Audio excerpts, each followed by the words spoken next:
Okay जी, chapter 4 पे हम आ चुके हैं जी। चैप्टर 4 में हमने क्या करना है, ट्रांजैक्शन को रिकॉर्ड करना है बुक्स ऑफ अकाउंट्स के अंदर। जैसे कि अभी हमने पढ़ा है कि किसको डेबिट कब कभी इजाफा हो रहा है, कमी आ रही है, डेबिट क्रेडिट करना हम सीख चुके हैं। जनरलाइजिंग ट्रांजैक्शन हमने क्या करना है, फिर दोबारा से रीकैप हो रहा है जी आपके लिए। क्या आ रहे हैं, main head elements. Main heads हैं, ये एलिमेंट्स है फिनंशियल स्टेटमेंट्स के।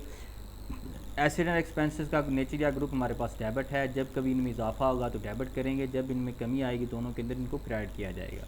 इसी तरह से फिर हमारे पास owners equity, liabilities and incomes हैं। तो इन तीनों एलिमेंट्स या मेन हेड्स के अंदर जो सॉरी इनकी नेचर या ग्रुप इनका क्रेडिट है। जब कभी भी इनके अंदर इजाफा होगा, इंक्रीज़ होगा, तो इनको हम क्रेडिट करेंगे। जब कभी भी इनके अंदर कमी आएगी, जब तो इनको क्या किया जाएगा, डेबिट के तौर पे एनालाइज किया जाएगा। तो ये आपके पास इसका ये चीज़ रिकैप होगी। उसके बाद ये आपको दी गई हैं कुछ बुक्स ऑफ अकाउंट्स। सबसे पहले हमारे पास बुक्स ऑफ प्राइमरी या ओरिजिनल एंट्रीज़ है, जिसको पेटी कैश एंड मेन कैश है। उसके बाद फिर कैश रिसीट्स होते हैं, इसमें कैश मेमोज, इसके लिए हमारे पास क्या होते हैं, डॉक्यूमेंट्स के तौर पे यूज़ होते हैं। तो उसके बाद जी हमारे पास कुछ purchase journal, sale journal, return inward journal, return outward journal and general journal हैं। तो इनको हम किसी और लेक्चर में कम्प्लीटली रिकॉर्ड करेंगे। अभी हमने पढ़ना है जनरल जर्नल। कौन सा पढ़ना है जी, जनरल जर्नल को हमने पढ़ना है। तो इसके लिए इसको हम आगे चल के देखते हैं। जर्नल क्या चीज़ है जी हमारे पास।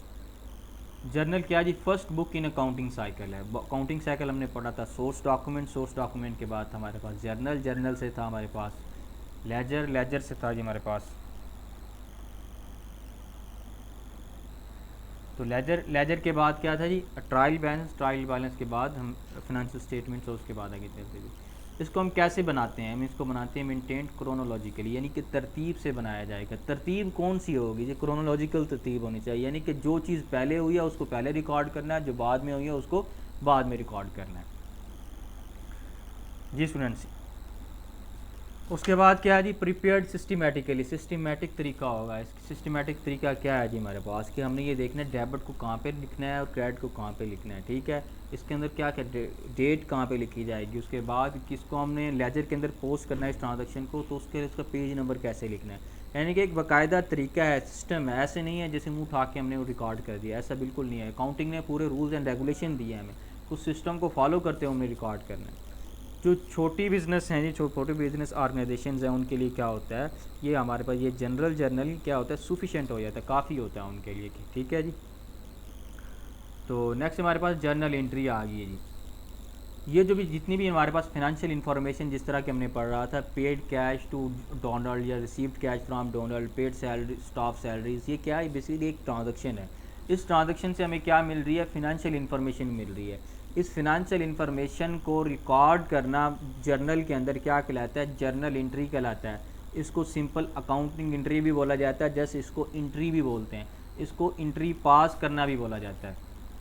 मैं दोबारा से फिर बताते जाऊँ, ये जो भी जितनी भी ट्रांजैक्शन यानी कि कोई इवेंट, कंडीशन। आवाज कट रही सर। जी अब आ रही है आवाज़ जी, हेलो हेलो, जी सर। आवाज़ सही आ रही। जी सर आ रही, अब ठीक आ रही। ओके, कोई भी ट्रांजैक्शन यानी कि अकाउंटिंग फिनोमिना हमने पढ़ा था। अकाउंटिंग फिनोमिना में क्या चीज़ आती थी, ट्रांजैक्शन, इवेंट, कंडीशन। इन सब को क्या करना है, हमने रिकॉर्ड करना है जर्नल के अंदर। तो इस रिकॉर्ड करने को क्या बोला जाता है, जर्नल एंट्री बोला जाता है। इसको सिंपल एंट्री भी बोला जाता है, इसको अकाउंटिंग एंट्री भी बोला जाता है। और इसको आप रिकॉर्ड करने को ये भी कह सकते हैं कि एंट्री पास करना भी बोला जाता है, पासिंग द एंट्रीज, ठीक है। तो नेक्स्ट हमारे पास जी पार्ट्स ऑफ जर्नल एंट्री। एक एंट्री के कितने पार्ट्स हैं हमारे पास, 6 पार्ट्स होते हैं जी हमारे पास कितने, 6 पार्ट होते हैं किसके जी, एक एंट्री के। तो कौन कौन से पार्ट्स हैं जी हमारे पास, फर्स्ट वन डेट होता है, किस डेट को ट्रांजेक्शन हुई। सेकंड नंबर पे पार्टिकुलर्स का एक कॉलम होता है, जो कि सबसे बड़ा कॉलम होता है, जिसके हम डेबिट एंड क्रेडिट जो अकाउंटिंग हेड है उनको लिखते हैं। फिर पहले हम डेबिट अकाउंटिंग जो होता है डेबिट अकाउंटिंग हेड, उसको लिख रहे होते हैं किसके, डेट की कॉलम के बिल्कुल साथ या उसके बाद, ठीक है। और उसके नीचे थोड़ी सी जगह छोड़ते हैं, जगह छोड़ने के बाद हम लिखने के बाद क्या करते हैं जी, थोड़ी सी लेफ्ट साइड के ऊपर हम स्पेस छोड़ने के बाद क्या करते हैं, क्रेडिट का अकाउंटिंग हेड नेम लिखते हैं। और उसके बाद ये पोस्ट रेफरेंस है, पोस्ट रेफरेंस के अंदर हम पेज नंबर लिख रहे होते हैं। क्या लिखते हैं जी, पेज नंबर। जर्नल का जो पोस्ट हमारे पास पोस्ट रेफरेंस का कॉलम होता है, इसमें हम लेजर का पेज नंबर लिखते हैं। कि भी हमने वहाँ से यहाँ से अमाउंट को पिक करके किसी भी काउंटिंग हेड को लेजर में कहाँ लिखा है। तो नेक्स्ट डेबिट अमाउंट के लिए एक लैदा कॉलम है और उसके बाद जो फर्स्ट वन कॉलम होगा अमाउंट का वो डेबिट के लिए होगा, सेकंड वन जो होगा हमारे पास क्या होगा, बिल्कुल राइट साइड पे लास्ट वाला कॉलम क्या होगा हमारे पास, वो क्रेडिट अमाउंट होगा। तो जिस 6 नंबर में हमारे पास है नरेशन। नरेशन क्या चीज़ होती है, जैसा कि मैं ऑलरेडी बता चुका हूँ आप लोगों को कि पार्टिकुलर्स के अंदर हमने दो चीज़ें लिखी, कौन सी, डेबिट वाली काउंटिंग एड, तो डेबिट वाला काउंटिंग एड, सेकंड नंबर पे क्रेडिट वाला काउंटिंग एड। तो इन दोनों के नीचे थोड़ा सी एक और वजाहत के तौर पर छोटी सी लाइन लिखी जाती है, स्टेटमेंट लिखी जाती है किस हवाले से ये हमने क्या किया है, इसके अंदर कौन सी इंफॉर्मेशन रिकॉर्ड की है, उसको नरेशन बोला जाता है। ये स्टूडेंट्स इसकी समझ आ गई आप लोगों को? जी सर।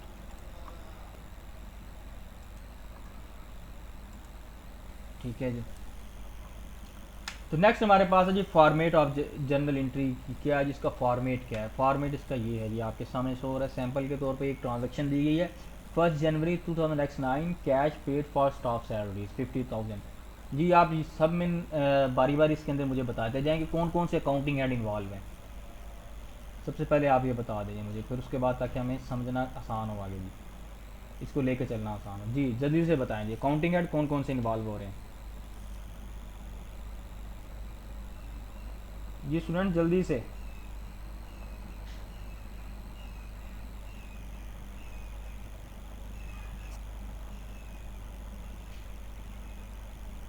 सर जी प्लीज़ जल्दी से बताएं ना जी। कैश आ रहा है और दूसरे नंबर में हमारे पास सैलरीज आ रहा है। यार आप लोग पता नहीं कहाँ खो जाते हैं, इतनी आसान सी बात आप भूल गए हैं। जिस तरह से हमने हमारे पास अकाउंटिंग एड कौन कौन से आ रहे हैं, सैलरीज आ रहा है और उसके साथ कैश आ रहा है। तो सैलरीज के साथ हम क्या करेंगे, अकाउंटिंग एड इसके साथ एक वर्ड का इजाफा कर देते हैं अकाउंट का। जी ये बताएं जी आप लोगों को आवाज़ आ रही है सही तरह से, ये नहीं आ सर रही? जी, आवाज़ कट जाती है बार बार सर जी दरमियान में। अच्छा कट के आ रही है। तो इस तरह करते हैं, थोड़ी सी हम ब्रेक लेते हैं ज़रा, 5 मिनट की ब्रेक के बाद फिर हम शुरू करते हैं। मैं ज़रा डिवाइस को ना तो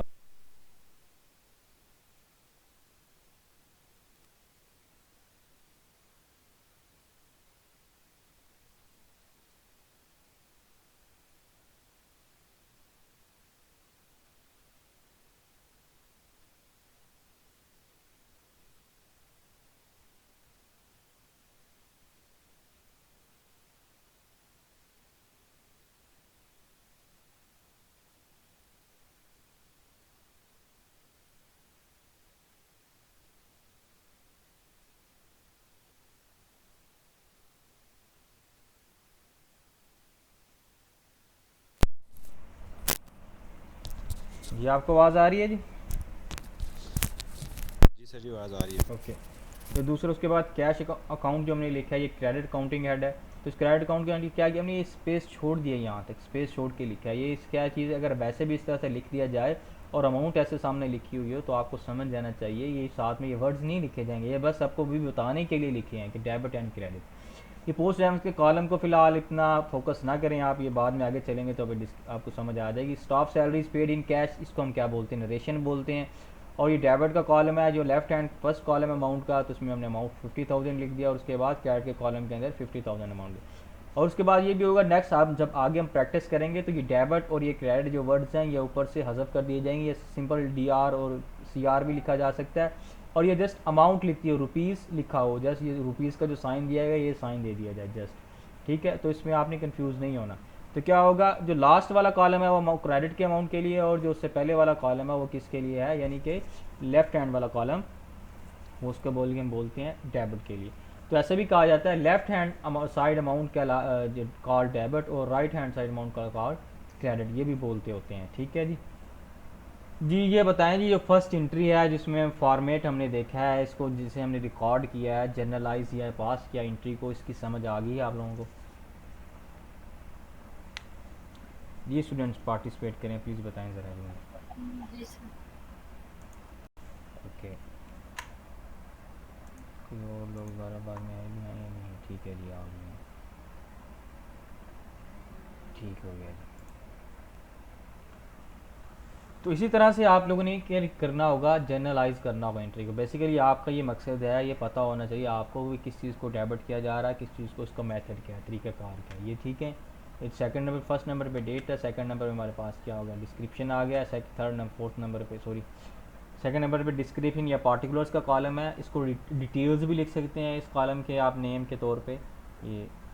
तो पोस्ट रेफरेंस आ गया, फोर्थ नंबर पे डेबिट है, और फिफ्थ नंबर हमारे पास क्या चीज़ है, क्रेडिट का, और सिक्स नंबर हमारे पास क्या आ रही, नरेशन है। ये छः चीज़ें क्या हैं, एक हमारे पास एंट्री का लाजमी हिस्सा है। एक एंट्री को ये छः हिस्से होते हैं, एक एंट्री को रिकॉर्ड करते हैं जब हमारे पास।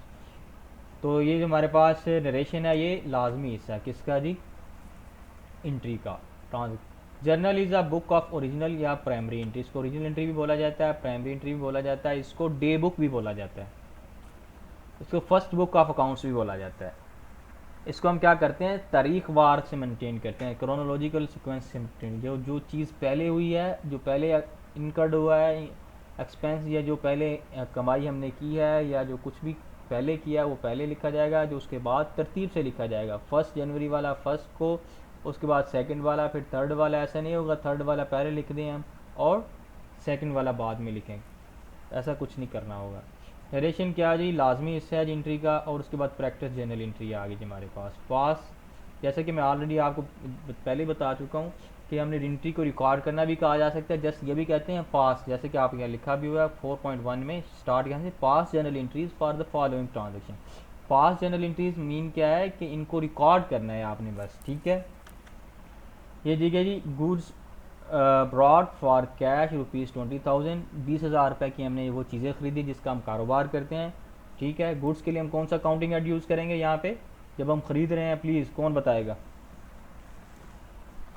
सर परचेजेस का। जी बिल्कुल, परचेजेस। तो हमने कैश के अगेंस्ट खरीदी हैं तो परचेजेस अकाउंट की डेबिट हो जाएगा, और कैश अकाउंट क्या हो जाएगा, क्रेडिट हो जाएगा।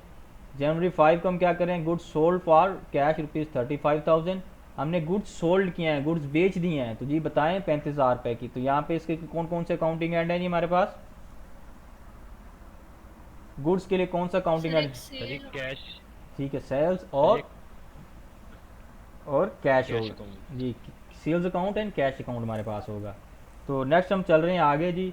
जनवरी 7 को क्या करें, लोन टेकन फ्रॉम फ्रेंड, हमने लोन लिया है फ्रेंड से कैश की शक्ल में 50,000 रुपये का, तो क्या आ जाएगा जी, लोन आपके पास, तो कैश आपके पास क्या होगा, डेबिट हो जाएगा, लोन फ्रॉम फ्रेंड क्या हो जाएगा, क्रेडिट होगा।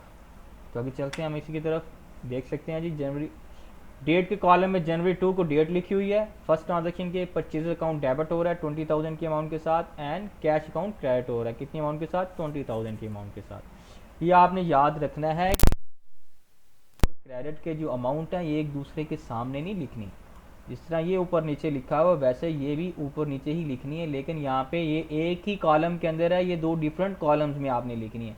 डेबिट की अमाउंट डेबिट के कॉलम में, क्रेडिट वाली अमाउंट क्रेडिट के कॉलम में, क्योंकि ये अमाउंट सेम ही होती हैं तो इसलिए दोनों डिफरेंट कॉलम में लिखेंगे, और थोड़ा सा स्पेस का ख्याल रखते हुए, जगह का ख्याल करते हुए लिखना है।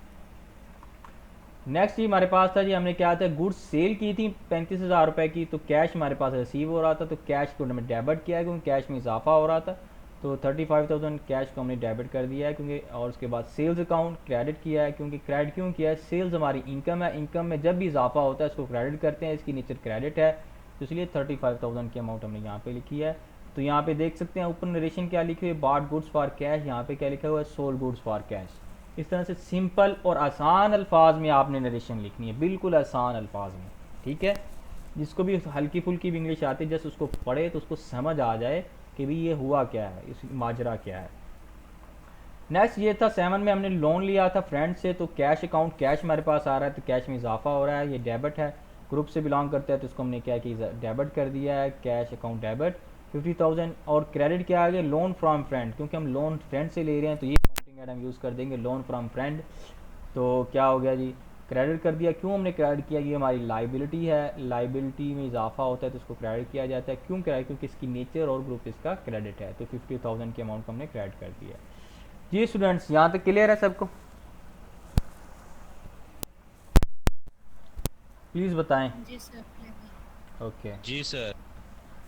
तो नेक्स्ट हमारे पास है जी इम्पॉर्टेंट, एक मिनट जी, इसने मैसेज क्या किया है जी, क्वेश्चन तो नहीं पूछा उसमें, ज़रा एक मिनट से देख लेते हैं। ओके जी, नेक्स्ट हमारे पास है जी इंपॉर्टेंट टिप्स क्या दी गई हैं। डेबिट अकाउंट पहले आएगा, उसके बाद इसकी और उसकी अमाउंट लेफ्ट कॉलम में लिखी जाएगी, यानी पहले कॉलम में लिखी जाएगी अमाउंट वाले के। और उसके बाद क्रेडिट अकाउंट क्या होगा, उसके नीचे लिखा जाएगा और थोड़ी सी स्पेस छोड़ी जाएगी, आइडेंटिंग फ्यू स्पेस, क्या लिखा हुआ है जी, थोड़ी सी स्पेस छोड़ी जाएगी। And its amount is written in the right side column, यानी कि राइट साइड वाइट कॉलम में इसकी अमाउंट लिखी जाएगी। और क्या बात है जी, हमने क्या ये हमने पढ़ा नहीं है ना, आप में से किसी ने ना तो आई.कॉम किया हुआ है, ना ही आपने कोई पहले अकाउंटिंग इस तरह की पढ़ी हुई है, तो इस वजह से इस चीज़ का हमें कोई लेना देना नहीं है। यानी कि टू प्रीफिक्स को हमने यूज़ नहीं करना क्रेडिट हेड से पहले। कंपाउंड एंट्री आ गई। कंपाउंड एंट्री किसको बोला जाता है, जब एक जर्नल एंट्री, एक से ज़्यादा जर्नल एंट्री को इकट्ठा कर दिया जाए, एक साथ कर दिया जाए, यकजा कर दिया जाए, उनको मर्ज कर दिया जाए, तो हम बोलते हैं उसको कंपाउंड एंट्री। ठीक है, यानी क्या होगा इसके अंदर, एक अकाउंटिंग हेड हमारे पास सेम होगा जो कि इनके कॉमन होगा, और दो अकाउंटिंग हेड डिफरेंट होंगे इसके अंदर। ठीक है, तो इसमें हम क्या करेंगे, the single journal entry which combines multiple, अगर उसको कंबाइन कर दें, मल्टीपल कर दें, तो journal entries in which same accounting head is repeating, accounting head same होना चाहिए। तो इस तरह से क्या एग्जांपल कंपाउंड एंट्री के हम देख लेते हैं जी। Cash ₹7,000 was paid for salaries and, बेटा आपकी आवाज़ क्लियर नहीं आई, दोबारा से पूछ लें या दोबारा बता दें जो भी आपने। सर ये अगेन समझा। अच्छा जी, समझा रहा हूँ मैं आपको, आगे हम इसकी प्रैक्टिस कर रहे हैं, आपको आई होप समझ आ जाएगी। ठीक है, तो अगर फिर भी समझ ना आई तो मैं आपको वो भी चीज़ें आपके पास रिवाइज़ कर दूँगा।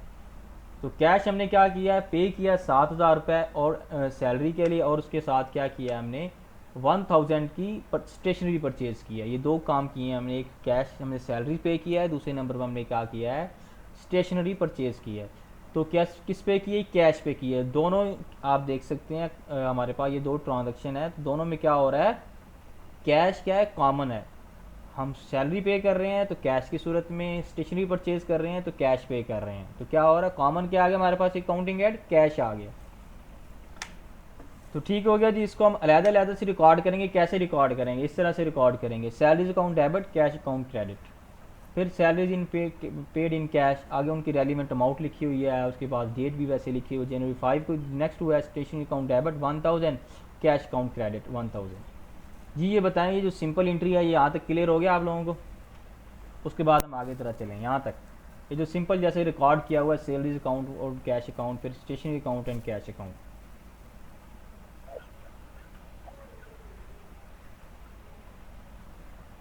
सर एक क्वेश्चन है। जी प्लीज़ पूछें।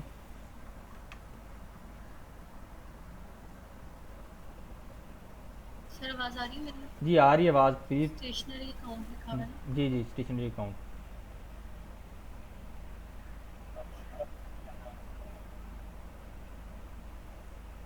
जी सवाल पूछें आप। सर आवाज़ मेरी पता नहीं आ रही है नहीं। आ रही है आवाज़ आपकी यहाँ परचेजेस अकाउंट क्यों, जी परचेज अकाउंट क्यों नहीं लिखा? स्टेशनरी अकाउंट लिखा हुआ है ना? जी जी जी ठीक है, जी। ठीक है। तो यहाँ पे लिखा हुआ बेटा, आपकी जो एंट्री है, ये जो आपकी स्टेटमेंट दी गई है, कैश हमने क्या किया है जी, rupees was paid for purchase of stationery. यहाँ पे परचेज ऑफ गुड्स होता तो हम उसको परचेजेस लिखते। जहाँ तक आपके क्वेश्चन को मैं समझ पाया हूँ, जो आप पूछना चाह रही हैं, यहाँ पे पूछना चाह रही हैं, यहाँ पे परचेज अकाउंट क्यों नहीं लिखा हमने, स्टेशनरी अकाउंट क्यों लिखा है? तो यहाँ पे हमने इसलिए लिखा है स्टेशनरी अकाउंट कि ये स्टेशनरी हमने ख़रीदी है, तो स्टेशनरी के लिए स्टेशनरी का ही अकाउंटिंग हेड यूज़ होता है। ठीक है, तो इसलिए स्टेशनरी अकाउंट डेबिट किया हुआ है। तो बेसिकली क्या कर रहे हैं, ये दो एंट्री हैं, इसके अंदर हमारे पास एक अकाउंटिंग हेड कॉमन है, कौन सा, कैश का। कैश हम सैलरी के लिए भी पे कर रहे हैं और कैश हम खरीद किसके लिए कर रहे हैं, स्टेशनरी के लिए भी। तो दोनों के लिए हम क्या कर रहे हैं, कैश यूज़ कर रहे हैं। तो इसलिए ये कैश को हम इकट्ठा कर देंगे। कैसे, यहाँ पे 7,000 हमारे पास कैश है, यहाँ पे 1,000 कैश हमारे पास क्रेडिट हो रहा है, तो इसको इकट्ठा करेंगे तो 8,000 के नेम से कैश क्या हो जाएगा, डेबिट हो गया। कैश डेबिट अकाउंट क्रेडिट हम कर देंगे कितने के साथ, 8,000 के साथ।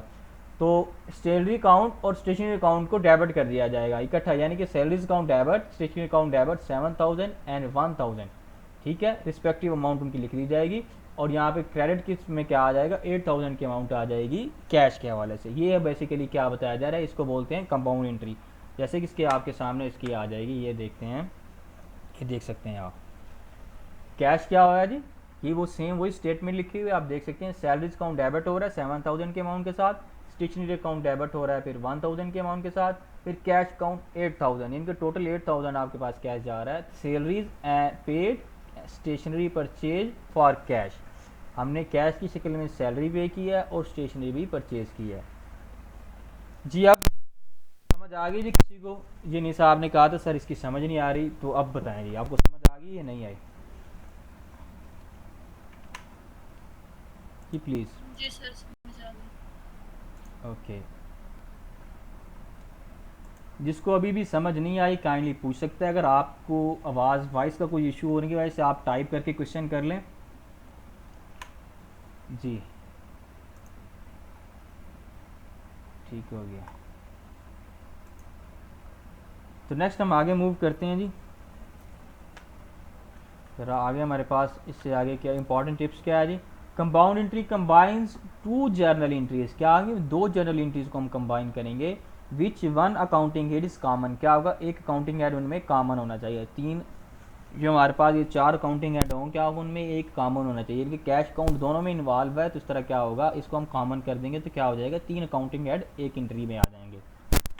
तो नेक्स्ट क्या है जी, sum of debit should always remain equal to sum of credit, जितनी अमाउंट डेबिट की हो टोटल में उतनी ही क्रेडिट की होनी चाहिए। डेबिट और क्रेडिट की अमाउंट आपस में टोटल एक दूसरे के इक्वल होना चाहिए। नरेशन आसान और समझने वाली होनी चाहिए, क्या है उसको समझना आसान हो, सिंपल हो, और उसको समझने के काबिल भी हो, अंडरस्टैंडेबल, समझा जा सके। आगे जी प्रैक्टिस है जर्नल एंट्रीज की, इसकी प्रैक्टिस हमारे पास आ गई है जी। ये क्वेश्चन की हम प्रैक्टिस करते हैं, ठीक है, उसके बाद फिर आप लोगों की क्लास हम एंड करते हैं। आप सभी लोगों ने इसमें पार्टिसिपेट करना है प्लीज़। तो हमारे पास तो क्या है जी, prepare for journal entries for the following transaction. Capital introduced in the business ₹10,000, क्या हो रहा है जी 10,000 रुपये कैश की शक्ल में क्या किया जा रहा है, इंट्रोड्यूस कराया जा रहा है, और उसके साथ साथ 20,000 एज मशीनरी, और 20,000 रुपये मशीनरी के तौर पे इंट्रोड्यूस कराया जा रहा है। यानी कि बिज़नेस में हम बिज़नेस स्टार्ट कर रहे हैं और ऑनर क्या लेके आ रहा है 10,000 रुपये कैश की शक्ल में ला रहा है और 20,000 रुपये मशीनरी की शक्ल में ला रहा है। तो इसमें हमारे पास कौन कौन से अकाउंटिंग एड इन्वॉल्व हैं जी, प्लीज़ कौन बताएगा जी, जल्दी से बताएं प्लीज़। एक कैपिटल है, एक कैश है और मशीनरी। जी मशीनरी है, तो बेसिकली ये आपके पास एक किस्म की ये भी कंपाउंड एंट्री है, ठीक है। तो हो सक इसमें तीन अकाउंटिंग एंड है हमारे पास, हम इसको सिंपल एंट्री भी कह सकते हैं, सॉरी कंपाउंड तो नहीं कहेंगे क्योंकि कंपाउंड में एक अकाउंटिंग एंड सेम होना चाहिए, तो रिपीट होना चाहिए। देख सकते हैं हमारे पास cash account debit, machinery account credit, उसके बाद कैपिटल अकाउंट, फिर आपके पास क्या हो रहा है क्रेडिट हो रहा है, सॉरी कैश अकाउंट डेबिट और मशीनरी अकाउंट भी डेबिट हो रहा है, और cash account sorry capital account credit हो रहा है। तो क्या देख सकते हैं आप 10,000 एंड 20,000, और कैपिटल अकाउंट कितने से हो रहा है 30,000। हम देख सकते हैं इस एंट्री का टोटल यानी कि डेबिट अमाउंट का टोटल और क्रेडिट अमाउंट का जो हमारे पास टोटल है ये आपस में क्या हो रहा है इक्वल है, सेम है। Cash and machinery introduce as capital, तो इस तरह से हमने इसकी एंट्री रिकॉर्ड करनी है। नेक्स्ट है जी परचेज लैंड फॉर कैश, हमने 4,000 रुपये पे करके लैंड जो है वो परचेज की है। तो इसमें हमारे पास कौन कौन से अकाउंटिंग एड इन्वॉल्व हैं जी, एक तो ये लैंड है और उस सेकंड नंबर पे हमारे पास कैश है। तो आगे चलते हैं जी, लैंड अकाउंट डेबिट ₹4,000 के अमाउंट के साथ देख सकते हैं, और कैश अकाउंट क्रेडिट 4,000 के साथ। तो देख सकते हैं हमने बिल्कुल हॉरिजेंटली इनके सामने अमाउंट पैरेलल इनके सामने अमाउंट लिखी गई हैं, हॉरिजेंटली सॉरी मैंने गलत बोल दिया है, क्या लिखे पैरेलल, बिल्कुल इसके सामने क्या किया जा रहा है अमाउंट लिखी जा रही हैं, हॉरिजेंटल भी ठीक ही है। चलें आगे नेक्स्ट हम देखते हैं परचेज लैंड फॉर कैश, ये हो चुका है जी, इसकी नरेशन हमने लिख दी है। और थर्ड नंबर ट्रांजेक्शन हमारे पास आई, purchase goods for cash ₹2,000 and on credit from giant store 7,000। हम क्या कर रहे हैं 2,000 रुपये की भी चीज़ें हमने ख़रीदी हैं और 7,000 रुपये भी ख़रीदी हैं। 2,000 की जो चीज़ें हैं जो गुड्स हैं जिसका हम कारोबार कर रहे हैं वो ख़रीदी हैं, वो कैश की शक्ल में ख़रीदी हैं, और जियांट स्टोर से हमने क्या किया है 7,000 की चीज़ें उधार पे ख़रीदी हैं। तो इसको हमने रिकॉर्ड कैसे करना होगा, हम इसको सिंपल इस तरह से रिकॉर्ड करेंगे। इसमें हमारे पास कॉमन कौन सा था, परचेज अकाउंट, गुड्स हमने खरीदी, तो परचेज अकाउंट डेबिट 9000 के साथ। तो हमने जितनी कैश से खरीदी है तो cash account credit 2000 and creditor giant store account जो हमारे पास क्या हो जाएगा 7000। या आप इस तरह से भी कर सकते हैं जी बहुत अच्छी। जी। बाकी स्टूडेंट बताएं जी, बाकी लोगों के साथ क्या सूरत हाल है। सर आ रही आवाज़? ओके, तो जियांट स्टोर अकाउंट हमारे पास क्या आ जाएगा, ये क्रेडिट हो जाएगा। इसको ये जियांट स्टोर जो पैराथिंसिस में लिखी गया है या ब्रैकेट्स में स्मॉल ब्रैकेट में लिखा है, इसको आप लास्ट पे भी लिख सकते हैं, ठीक है। क्रेडिटर अकाउंट आगे जियांट स्टोर भी लिख सकते हैं। Goods purchase for cash and on credit from giant store, हम देख सकते हैं उनके सामने रिस्पेक्टिव अमाउंट लिखी हुई। कैश अकाउंट से जितने खरीदा था हमने वो 2000 लिखा हुआ है, जियांट स्टोर से कितने की परचेज की है वो भी लिखा हुआ है, और टोटल 9000 है।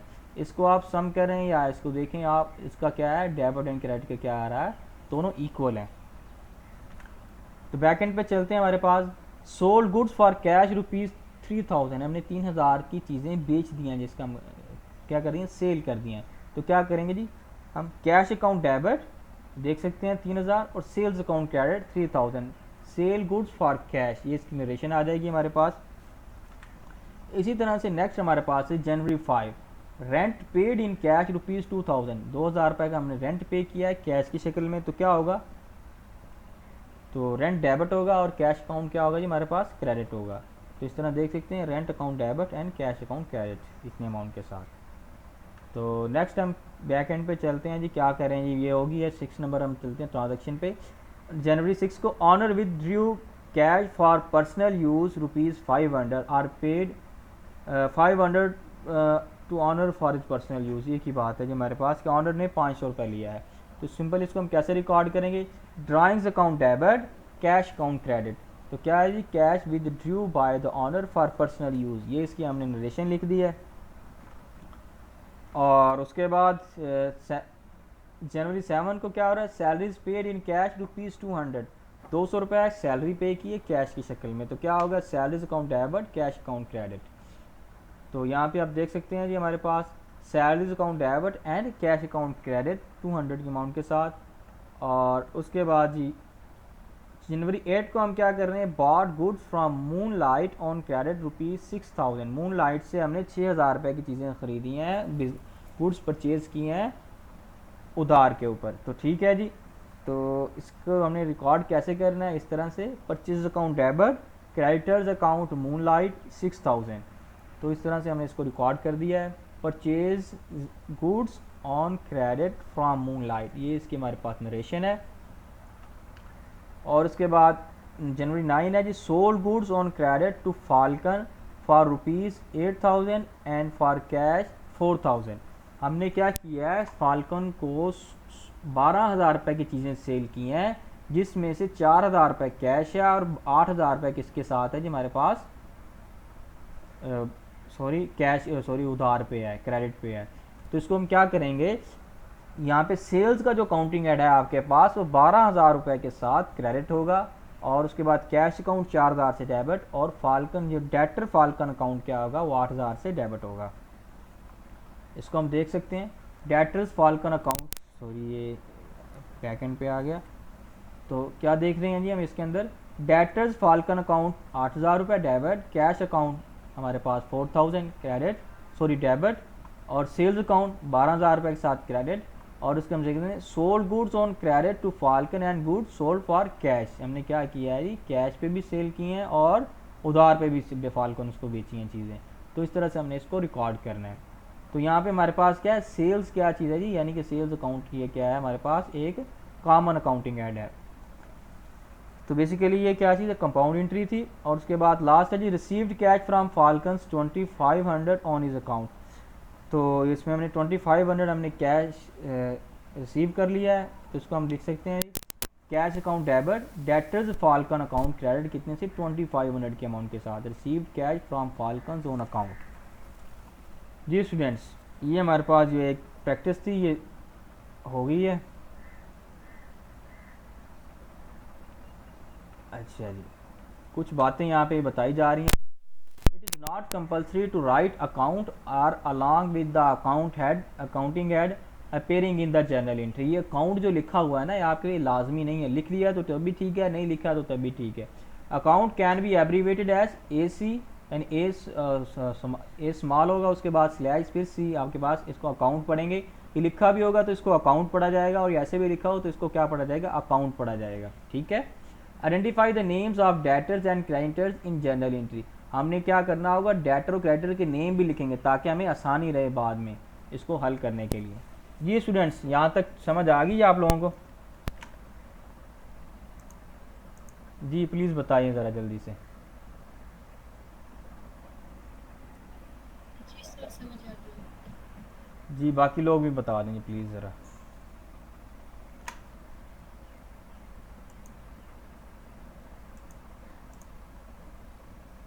जी सर जी, आ गई समझ।